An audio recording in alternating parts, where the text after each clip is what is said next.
Hi, this is Mrs. Boykin. We're going to be solving absolute value inequalities. Before we begin, let me remind you of a rule that we talked about in class, which is Igor land. Igor land is just my way of remembering that if we have a problem with an equal sign or a greater than sign, to include greater than or equal to, we're going to set that up as an OR problem. After we isolate the absolute value, we're going to set up two separate inequalities with the word OR in between. Now, after I isolate the absolute value, if I find that the sign is less than, to include less than or equal to, well, that's going to be an AND scenario. And we're going to set up our two equations with the word AND in between. And the difference is when we graph those, we're going to notice that OR problems are going to be pointing in the opposite direction. And our AND problems are two values and all the values in between them. So keep that in mind when we're doing these problems. Let me erase this so we can begin. Our problem over here, we have to isolate that absolute value sign. So first we're going to take care of getting rid of the -6. So let's go ahead and add 6 to both sides. We get the absolute value of 7 minus 3n is greater than 23. Okay, now that we have it isolated, we see this as a greater than symbol, so we're going to be doing an OR problem. We're going to drop the absolute value sign.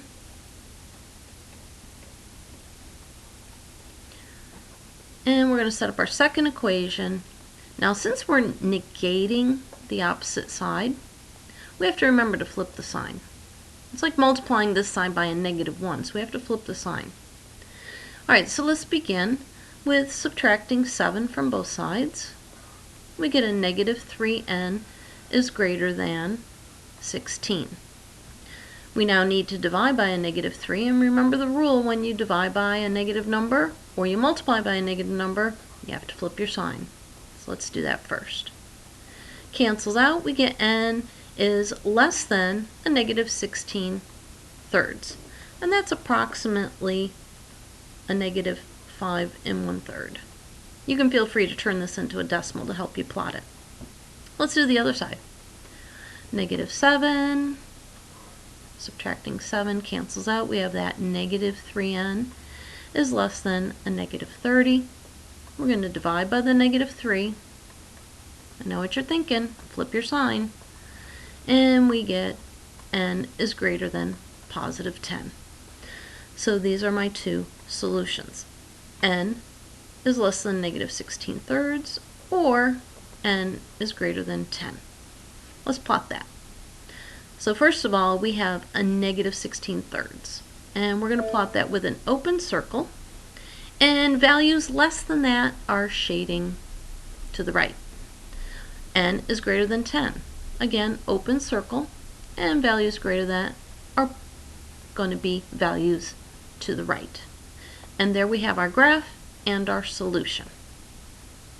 Let's take a look at the next problem. Okay, our next problem, we're going to begin by adding 5 to both sides. We get the absolute value of 10n minus 3 is less than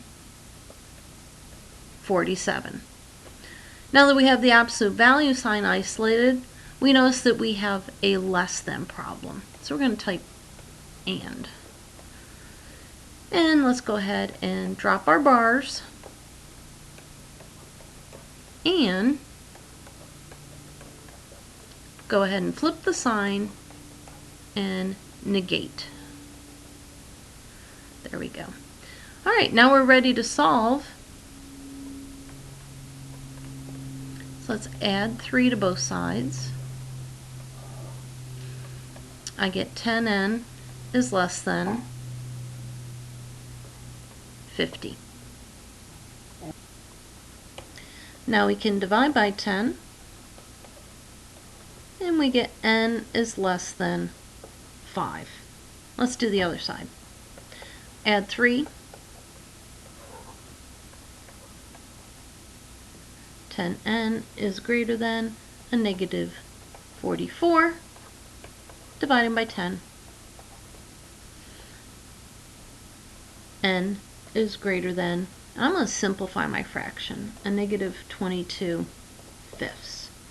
And that's approximately a negative 4 and 2 fifths when I plot on my number line. And don't forget this is an and problem. Alright, so let's take a look at that. N is less than 5. We're going to plot it with an open circle. And n is greater than a negative 22 fifths. So that's approximately right here. And we have our and scenario. Now typically when we answer these type of questions, we don't leave the word and in between. We write it in the compound fashion. So let's go ahead and do that. Looking at my number line, I can see that, remember, we go from smallest to largest. My smallest number is that negative 22 fifths. My largest number is 5. And there we have our properly written statement showing that values of n are greater than a negative 22 fifths and less than 5. And there's our solution. Let's take a look at another. A little bit of a twist on this next problem. Once again, we're going to start out by isolating the absolute value. We're going to subtract 6 from both sides. And we get the absolute value of 4a minus 4 is less than a negative 4. I want you to stop and think right now. Anytime we take an absolute value, we always end up with a positive number, don't we? It's going to be a positive outcome. A negative 4 is a negative number. Now ask yourself, are positive numbers ever less than negative numbers? Absolutely not. So this would be a case of no solution. There's no solution to this problem because never do we have positive numbers less than negative numbers. Can't be. Let's take a look at the next one. Alright, once again we need to begin by solving this. We're going to start out by adding 8 to both sides.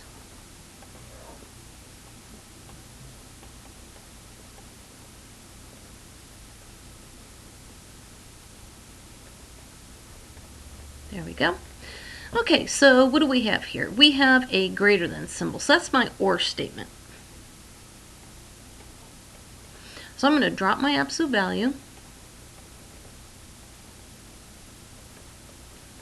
Now you see a negative here, so let's go ahead and take a look at that. This is saying that positive numbers, because any absolute value is a positive outcome, are greater than negative. So it's not no solution like the previous problem because positives are greater than negatives, so we can continue. We're going to negate the other side, making that a positive 58, and don't forget to flip your sign. Let's go ahead and solve. Subtracting 5, we get 9n is greater than a negative 63. Dividing by 9, n is greater than a negative 7. Subtracting 5, and 58 minus 5 is 53. Dividing by 9, n is less than 53 ninths. And that's approximately 5.8. I turned this one into a decimal. Alright, so let's go ahead and graph this. N is greater than negative 7. So here's my negative 7. Open circle. N is greater than that. Or n is less than 5.8. And I'm going to graph. Now typically when we have an OR graph, we have them pointing in opposite directions. And they are pointing in opposite directions. But if we look at our number line, really all of our solutions are spanning less than to include all negative numbers. This one is spanning all values greater than 53 ninths. So this would be an example that our solution is all real numbers.